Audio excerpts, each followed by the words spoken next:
আপোনালোকে জানে যে যোৱাবাৰ আমি 17 ছেপ্টেম্বৰ তাৰিখে অমৃত বৃক্ষ আন্দোলন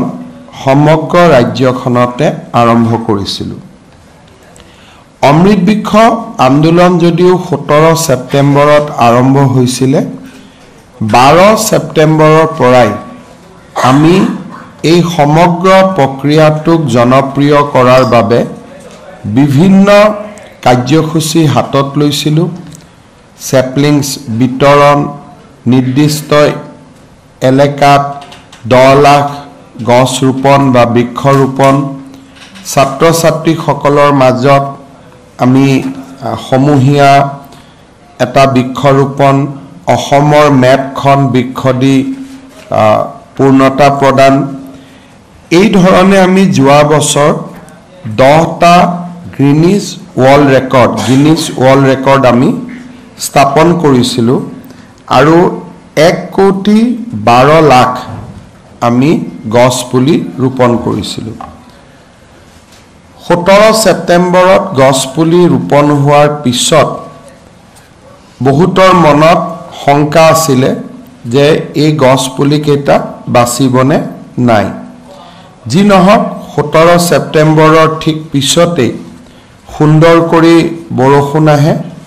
আৰু গছ পুলিবিলাক জীপাল হৈ উঠে। আমি কল চেণ্টাৰ প্ৰতিষ্ঠা কৰিছিলোঁ যে যিসকলে গছ পুলি ৰুইছিলে তেওঁলোকক আমি নিৰন্তৰভাৱে যোৱা বছৰটোত কল চেণ্টাৰৰ পৰা আমি ফোন কৰিছিলোঁ যে গছ পুলিবিলাক বাচি আছে নে নাই, আৰু কৰবাত যদি গছ পুলিৰ মৃত্যু হৈছে বা মৰিছিলে আমি তাক লগে লগে ৰিপ্লেচ কৰি দিয়াৰো ব্যৱস্থা কৰিছিলোঁ। আজি আমি আপোনালোকক অত্যন্ত আনন্দ সহকাৰে জনাব খোজো যে এই 1,12,00,000 গছ পুলি 90% গছ পুলি জীয়াই আছে আৰু সুন্দৰ কৰি প্ৰতিপালিত হৈছে। এই গছ পুলিখিনি জীয়াই থকাৰ মূল কাৰণটোৱে আছিল যে কমিউনিটি প্লেণ্টেশ্যন নাছিলে, যে আমি ৰাস্তাৰ দুই কাষে গছ পুলি ৰুই দিম, তেনেকুৱা প্লেণ্টেশ্যন নাছিলে। এই প্লেণ্টেশ্যনবিলাক মেইনলি আমি কেম্পাছৰ ভিতৰত আমি প্লেণ্টেশ্যন কৰাৰ বাবে আমি চেষ্টা কৰিছিলোঁ। যেনেকৈ বেটেলিয়নসকলে নিজৰ উইদিন দ্য বেটেলিয়ন কেম্পাছ, স্কুলে উইদিন দ্য স্কুল কেম্পাছ, আৰু ব্যক্তি বিশেষে যি গছ পুলি ৰোপণ কৰিছিল, বিশেষকৈ ছেল্ফ হেল্প গ্ৰুপৰ মহিলাসকলে তেওঁলোকে নিজৰ ঘৰত এই গছ পুলিবোৰ ৰোপণ কৰিছিল। আৰু গছ পুলিবিলাক আমি এনেকৈ বিতৰণ কৰিছিলোঁ যাতে তাৰ এটা বাণিজ্যিক মূল্য থাকে, যাতে মানুহৰ মনত এটা নিজে এটা যে এই গছ পুলিকেইডাল আমি ডাঙৰ কৰিলে ভৱিষ্যতে ইয়াৰ পৰা আমি এটা বাণিজ্যিক মূল্য পাম। আৰু সেইকাৰণে আমি অগৰৰ দৰে যিবিলাক গছৰ এটা বাণিজ্যিক মূল্য আছে তেনেকুৱা ধৰণৰ গছ পুলিও আমি ৰোপণ কৰিছিলোঁ। আৰু তাৰ লগত শাল, চেগুন এই ধৰণৰ গছ পুলি আমি দিছিলোঁ যাতে এটা নিৰ্দিষ্ট সময়ৰ পিছত ৰাইজে সেই গছ পুলিকেইটি ব্যৱসায়িকভাৱে ব্যৱহাৰ কৰিব পাৰে। ব্যৱসায়িক মূল্য থকাৰ কাৰণে আৰু পৰিৱেশৰ ওপৰত এটা বহল যিটো ক'ব গ'লে আমি বৰ্তমানৰ যিবিলাক প্ৰত্যাহ্বান তাৰ প্ৰতি থকা বহল সজাগতাৰ কাৰণেই হওক বা গছৰ প্ৰতি মানুহৰ যিটো সহজাত মৰম, যিটো এটা সহজাত প্ৰবৃত্তিৰ দৰে গছৰ প্ৰতি মৰম, মানুহ আৰু গছৰ সম্পৰ্ক সৃষ্টিৰ আৰম্ভণিৰ পৰাই, সেইকাৰণে আমি 90% গছ পুলি বচাবলৈ সক্ষম হৈছিলোঁ। যোৱাবাৰ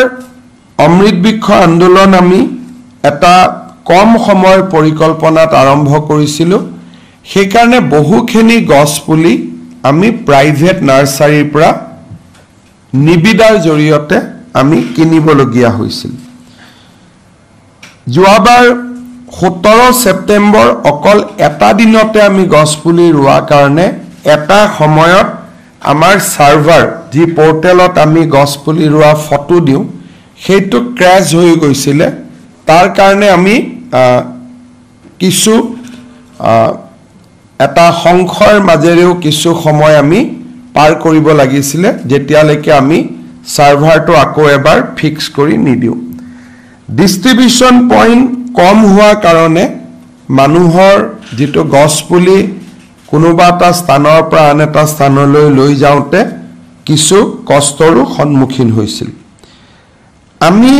আমাৰ চৰকাৰখনৰ এটা বিশেষত্ব হ'ল যে আমি পুৰণা অভিজ্ঞতাৰ পৰা শিকিবৰ বাবে যত্ন কৰোঁ অমৃত বৃক্ষ আন্দোলনৰ প্ৰথম সংস্কৰণটোত যিখিনি আমাৰ ষ্ট্ৰেংথ আৰু উইকনেছ আমি দেখা পালো তাৰ পৰা আমি যোৱা বছৰটোত শিকিলো আৰু কেইটামান আমি নতুন বিষয় ইয়াত সন্নিবিষ্ট কৰিলো প্ৰথম আমি সিদ্ধান্ত লৈছিলো যে এই বছৰ আমি গছপুলি ব্যক্তিগতভাৱে নিকিনো বন বিভাগৰ নাৰ্সাৰী সমূহতে আমি গোটেই বছৰটো আমি গছপুলি আমি ৰোপণ কৰি তাক ডাঙৰ কৰি অমৃত বৃক্ষ আন্দোলনৰ সময়ত তাক ব্যৱহাৰৰ বাবে আমি উপযোগী কৰি তুলিম মন্ত্ৰী চন্দ্ৰমোহন পাটোৱাৰী ডাঙৰীয়া আৰু তেওঁৰ এন্টায়াৰ টিমটোক মই ধন্যবাদ জনাম যে এই বছৰ বন বিভাগে 4 কোটি গছপুলি ইন হাউস অৰ্থাৎ আমাৰ নিজৰ নাৰ্সাৰী সমূহত আমি ৰোপণ কৰি তাক আমি অমৃত বৃক্ষ আন্দোলনৰ কাৰণে তাক আমি প্ৰস্তুত কৰি তুলিছো ইয়াৰ উপৰিও ফৰেষ্টত যেটো দৈনন্দিন যেটো প্লান্টেশন হয় তাৰ কাৰণেও আমি অতিৰিক্তকৈ আৰু আমি সেপলিংস বা পুলি আমি ডাঙৰ কৰিছো যিখিনি ফৰেষ্ট নাৰ্সাৰীৰ পৰা ফৰেষ্টতে ৰূপায়ন হ'ব আমি এটা দেখিছিলো যে এটা দিনতে যদি আমি গছ পুলি ৰু গিনিজ ওয়াৰ্ল্ড ৰেকৰ্ডৰ কাৰণে যোৱাবাৰ আমি কৰিছিলো কিন্তু মানুহখিনিয়ে গোটেই ডিপাৰ্টমেন্টৰ অফিচাৰখিনিয়ে সকলো জাগাতে হিচৰিত হৈ সকলোকে যেটো প্ৰাইভেট নলেজ বা অকনমান কেনেকে গছপুলিডাল ৰুব লাগে কেনেকে কি কৰিব লাগে তাৰ যিখিনি ৰাইজৰ লগত এটা খুব নিকট সম্পৰ্কত আহিব লাগে এদিনৰ কাৰ্যসূচী হলে তাক কৰাটো সম্ভৱ নহয় সেই কাৰণে এইবাৰ অমৃত বৃক্ষ আন্দোলন আমি 1 আগষ্টৰ পৰা 15 আগষ্টলৈ আমি ইয়াক পৰিচালনা কৰিম যাতে 15 দিনৰ ভিতৰত যিকোনো এদিনতে আমি গছপুলিটো ৰোপণ কৰিব পাৰো যোৱা বছৰ আমাৰ টাৰ্গেট আছিল 1 কোটি আমি গছপুলি ৰোপণ কৰিব পাৰিছিলো 1 কোটি 12 লাখ তাৰমানে যোৱাবাৰ আমি টাৰ্গেট এক্সিড কৰিছিলো সেই সফলতাত উৎসাহিত হৈ এইবাৰ আমি টাৰ্গেট 3 কোটি ৰাখিছো যে যোৱাবাৰ আমি 1 কোটি গছপুলি ৰুইছিলো এইবাৰ আমি 3 কোটি গছপুলি ৰুম আৰু ভৱিষ্যতৰ দিনত আমি আৰু গছপুলি বেছিকৈ ৰূপায়নৰ বাবে আমি চেষ্টা কৰিম আমাৰ টোটাল টাৰ্গেটটো হল যে 10 কোটি গছপুলি আমি 3 বা 4 বছৰৰ ভিতৰত আমি ৰোপণ কৰিব লাগে আৰু 10 কোটি গছপুলি যদি আমি ৰোপণ কৰিব পাৰো তেতিয়ালে মই বিশ্বাস কৰো যে ইন নেক্সট 5 to 6 ইয়াৰ্স আমি পৰিবেশৰ ওপৰত এটা যথেষ্ট পজিটিভ প্ৰভাৱ পেলাব পাৰিম আৰু সমান্তৰালকৈ এটা গছৰ বাণিজ্যিকৰণ কমাৰ্চিয়েলাইজেশনৰ প্ৰক্ৰিয়াটাও আৰম্ভ হ'ব সেই দিশৰ পৰা এই বছৰ আমি 15 দিনত আমি 4 কোটি গছপুলি ৰূপায়নৰ বাবে আমি 3 কোটি গছপুলি আৰু 1 কোটি ৰিপ্লেসমেন্ট যাতে গছপুলি কেডাল যদি ঢুকাই বা মৃত্যু হয় লগে লগে তাক যাতে আমি ৰিপ্লেস কৰিব পাৰো তাৰ কাৰণে আমি 4 কোটি গছপুলি আমি তৈয়াৰী কৰি ৰাখিম 3 কোটি গছপুলি আমি ৰোপণ কৰিম আজি যেটো পোৰ্টেল আছে এই পোৰ্টেলটো আমাৰ কাৰণে কিয় ইম্পৰ্টেন্ট যে পোৰ্টেলত যিসকলে গছপুলি ৰুব তেওঁলোকে নিজৰ নামটো ৰেজিষ্টাৰ কৰিব ৰেজিষ্টাৰ কৰিলে গছপুলি ৰোৱা ফটোখন আমি আপলোড কৰিব পাৰিম এগেইনষ্ট দা ৰেজিষ্ট্ৰেচন নাম্বাৰ তেতিয়া আমাৰ ধাৰণা থাকিব যে হয় এওঁলোকে গছপুলিটো ৰোপণ কৰিছে আৰু সেই মানুহজনৰ নামত বা সেই ব্যক্তিজনৰ নামত এই গছপুলি কেডাল অংকিত হ'ব আৰু 16 বা 17 তাৰিখে পুলিবিলাক আৰ্টিফিশিয়াল ইন্টেলিজেন্সৰ জৰিয়তে আমি ক্যালকুলেট কৰি আমি আপোনালোকক ক'ব পাৰিম যে এক্সাক্ট কিমান গছপুলি ৰোপণ কৰা হ'ল এতিয়া আমাক বহুতে প্ৰশ্ন কৰিব পাৰে যে 1,12,00,000 কেনেকৈ হ'ল কোনোবাই ৰিপৰ্ট দিছে নেকি ৰিপৰ্ট নহয় যোৱাবাৰৰ ৱেবছাইটত যদি আমি এআই জৰিয়তে আমি ক্যালকুলেট কৰি দিওঁ ফটো বিলাক ক্যালকুলেট কৰি দিলে আমি 1,12,00,000ত আমি উপনীত হ'ব পাৰো ৰিপৰ্ট আৰু ফটো দুইটা ম্যাচ কৰি যায় সেই কাৰণে আমি এই পোৰ্টেলটো আজি ইয়াতে উদ্বোধন কৰিছো আপোনালোকে জানে যে প্ৰধানমন্ত্ৰী নৰেন্দ্ৰ মোদী ডাঙৰীয়াই এটা আহ্বান জনাইছিল যে এক পেৰ মা কে নাম অৰ্থাৎ মোৰ মাৰ জন্মদিনৰ দিনা এডাল গছপুলি মই ৰূপায়ণ কৰিব পাৰো সেই গছপুলিডাল মাৰ জন্মদিনৰ দিনাও আমি কৰিব পাৰো অমৃত বৃক্ষ আন্দোলনৰ সময়তো আমি কৰিব পাৰো সেই কাৰণে যিসকল ব্যক্তিয়ে সাধাৰণতে আমি এই প্ৰগ্ৰামটো ASHA worker anganwadi worker SHG member educational institute police department tea garden government officer এই সকলক আমি ইনভলভ কৰো এইবাৰ আমি army air force Assam rifles ডিফেন্সকো আমি ইনভলভ কৰিছো আৰু লগত যিসকল ব্যক্তিয়ে প্ৰধানমন্ত্ৰী মোদী ডাঙৰীয়াৰ এক পেৰ মা কে নাম এই কাৰ্যসূচীত নিজক জড়িত কৰিব খোজে তেওঁলোকে ব্যক্তিও যদি এই কোনোবা এসএইচজিৰ মেম্বাৰ নহয় কোনোবা স্কুলৰ ষ্টুডেন্ট নহয় কলেজৰ ষ্টুডেন্ট নহয় কোনোবা অঙ্গনবাদী নহয় আশা নহয় পুলিশ নহয় ডিফেন্স পাৰ্সনেল নহয় এনজিও নহয় মই এজন ব্যক্তি কিন্তু সেই ব্যক্তিজনেও পোৰ্টেলত ৰেজিষ্টাৰ কৰাৰ কাৰণে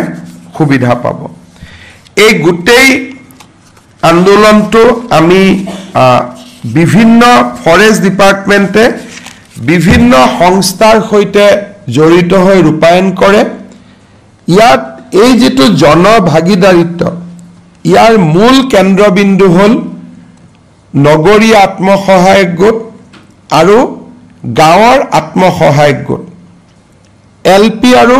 ME school high school higher secondary school college university ইয়াৰ পিছত আমি সকলোকে টাৰ্গেট কৰি দিয়া আছে যে ৰুৰেল এসএইচজি মেম্বাৰ এজনে কেইটা গছপুলি ৰুব এলপিএমই প্ৰত্যেকখন স্কুলত 35 ডালকৈ গছপুলি ৰুব লাগিব হাই স্কুল হায়াৰ সেকেন্ডাৰী স্কুলত 75 ডাল কলেজত 71 ডাল ইউনিভাৰ্সিটিত 500 ডাল অঙ্গনবাদী কৰ্মী district police APBN home guard VDP air force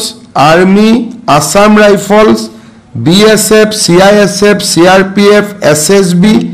ITBP NDRF SDRF AFPF ASHA চাহ বাগিচা small tea growers FPO farmers produce organisation FPC farmers NGO আৰু এটা আদাৰ্ছ এই গোটেইখিনি আমি হিসাব কৰিলে 3 কোটি টাৰ্গেট এটা আমি পাব পাৰো জিলা ওয়াইজো আমি টাৰ্গেট বনাই দিছো বঙাইগাঁও ইমান বৰপেটাত ইমান সেই ধৰণে আমাৰ ডিসি সকলেও এই গোটেই ব্যৱস্থাটোত যোগ দিব মই আগতে কৈছো যে ডিস্ট্ৰিবিউশন পইণ্টছ যিমানে হয় কামখিনি কৰিবৰ কাৰণে কিমানে সুবিধা হয় এইবাৰ আমি 4000 ডিস্ট্ৰিবিউশন পইণ্টছ আমি ৰাখিম যেনেকৈ ইলেকশনত EVM বিতৰণৰ কাৰণে এটা ডিস্ট্ৰিবিউশন পইণ্টছ হয় আকৌ ভোটৰ সময়ত লৈ যায় ভোটৰ সময়ত ঘূৰাই লৈ আহে তেনেকে আমি 4000 ডিস্ট্ৰিবিউশন পইণ্টছ ৰাখিম যাতে মানুহে ঘৰৰ নিচেই কাষতে এই সুবিধা পাব পাৰে মই বন বিভাগৰ মন্ত্ৰী চন্দ্ৰমোহন পাটোৱাৰী ডাঙৰীয়া আৰু তেওঁৰ এন্টায়াৰ টিমটোক মই আগতীয়াকৈ শুভেচ্ছা জনাইছো অসমে এটা নতুন গোটেই দেশকে এটা নতুন পথ দেখুৱাবৰ বাবে চেষ্টা কৰিছে মই অমৃত বৃক্ষ আন্দোলনৰ দ্বিতীয় সংস্কৰণৰ সফলতা কামনা কৰিছো সাংবাদিক বন্ধু বান্ধৱী সকলৰ যদি কিবা প্ৰশ্ন আছে মই প্ৰশ্নৰ উত্তৰ দিব পাৰো Sir, last year just 1.12 crore saplings were planted and Assam has created the 10 Guinness World Record. This time the target is to 3 crore saplings plantation. So will the Assam will able to create its or break up its own records? This time we are not focusing on records because whatever we have to achieve to create a impression about Assam, we have created that. So that is why we said that we will not plant the tree in 1 day, we will plant the tree in a fortnight. So 10 world record is already in our favor. So this time we want to focus on plantation. Next year we will see if somebody breaks our world records, then next year we will try to re-establish our records because breaking own records is of no value. Yes. So let somebody break our record, then we will create those records again.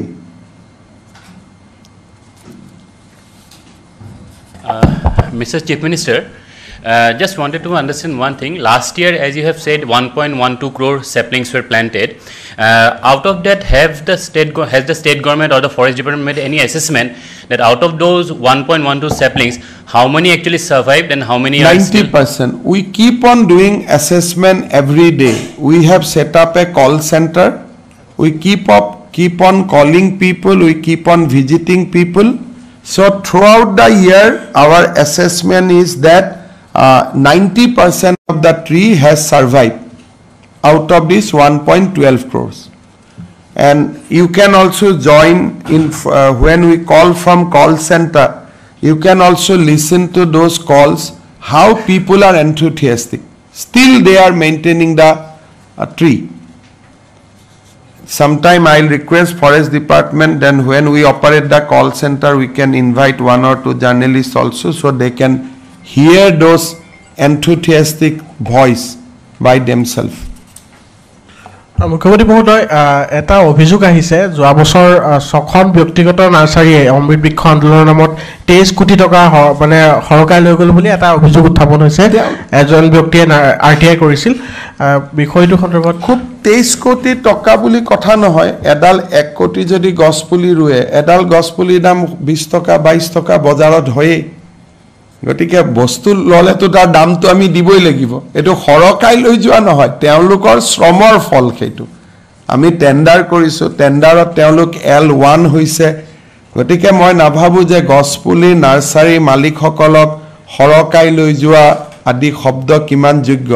যেনেকৈ আপোনালোকে দৈনন্দিন আপোনালোকৰ পেপাৰখন বিক্ৰী কৰে এটা যদি কোনোবাই কয় মালিকে টকাটো খৰকাই লৈ গল হেতুটো নহব ন এটো শ্ৰমৰ মূল্য গতিকে মই ভাবো যে তেওঁলোকক আমি টেন্ডাৰ কৰিছো কম সময়ৰ ভিতৰত 1 কোটি গছ পুলি দিছে একোটা অগৰগল গছৰ পুলি আজি দিনত বজাৰত 22 টকা 23 টকা এটো ৰেটে হয়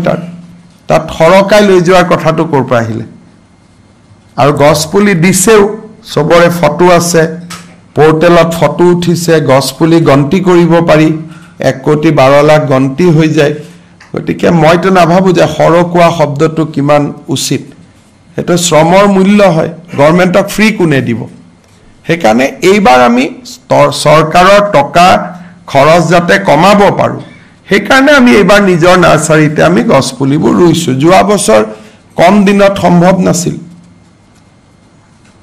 অন্য এটা প্ৰসংগ মুখ্যমন্ত্ৰী মহোদয়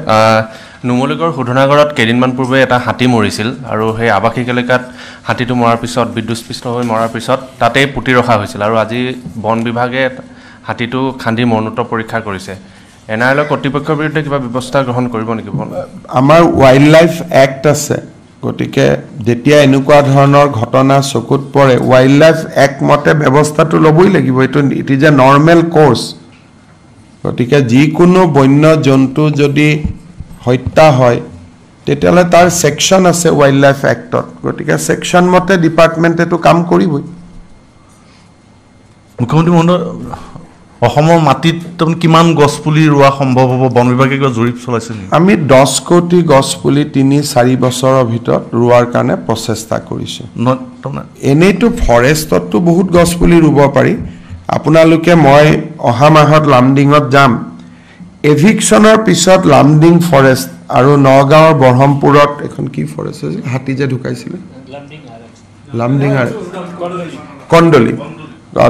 কণ্ডলি আৰু লামডিঙত আমি বহুত গছপুলি ৰুইছো অলৰেডি মই চাব যাম 2 দিনতে গতিকে অসমত 36% ফৰেষ্ট কভাৰৰ এৰিয়া আছে 2% আমি বঢ়াব খোজো গতিকে 36 to 2% তাৰ মানে 78,000 যদি আমাৰ স্কয়াৰ কিলোমিটাৰ আমাৰ টোটাল এৰিয়া 780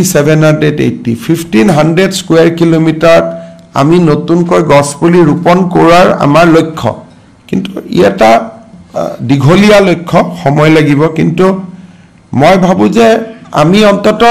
এটা প্ৰচেষ্টা আৰম্ভ কৰিছো আজিলৈকে অসমত কোনো এই কামবিলা কৰা নাছিলে আমি অন্তত আৰম্ভ কৰি দিলো আৰু 3-4 বছৰত আমি 10 কোটি গছপুলি ৰুইলো Sir, any estimation of the total participation in this year? This year, our participation will be, we have a tentative list. We'll have, generally we are calculating, we'll 50 lakhs. Basically, जैसे we have 37 lakhs SHG rural. So that 37 lakhs you can count. Then SHG urban is 3 lakhs. LPME school student, again, that there is a calculation, the 39,000 LPME schools are there, high school 5,153. So like we have calculated, we will have 50 lakhs individual participation, but within that 50 lakhs, there are many. When we said that college will calculate one, but within college, many students will participate. So that we will able to know the exact number of participants on the day of portal, that how much actually people has joined. But we are estimating 50 lakhs people will participate. মুখ্যমন্ত্ৰী মহোদয় আপুনি যদিও বা 90% গছপুলি জীয়াই আছে বুলি কৈছে তথাপি কিন্তু বহু ঠাইত আমালৈ যিসমূহ বাতৰি আহে তালৈ আমি দেখিছো যে প্ৰতিপালনৰ অভাৱত বহু গছপুলি মৰি গৈছে সব প্ৰতিপালন কোনে কৰিব মোৰ নিজৰ ঘৰতে আছে আৰু মই যেতিয়া মহিলাসকলক গৈ খুধু যে বাইদেউ গছপুলি কেডাল আছে নাই বলে ধুনিয়াকৈ ডাঙৰ হৈছে গতিকে আপোনালোকে যদি প্ৰথম কথা গছপুলিডাল মাৰিব কোনে আমাৰ অসমীয়া মহিলাই গছপুলিডাল মাৰিব জানো গতিকে সমস্যা হৈছে যে আপোনালোকক জুনে বাতৰি দিয়ে তেওঁলোকে আমাৰ আই মাতৃ সকলৰ ওপৰত প্ৰশ্নবোধক চিন আনি দিয়ে গছপুলিডাল কোনো চৰকাৰী জায়গাত ৰোপণ হোৱা নাই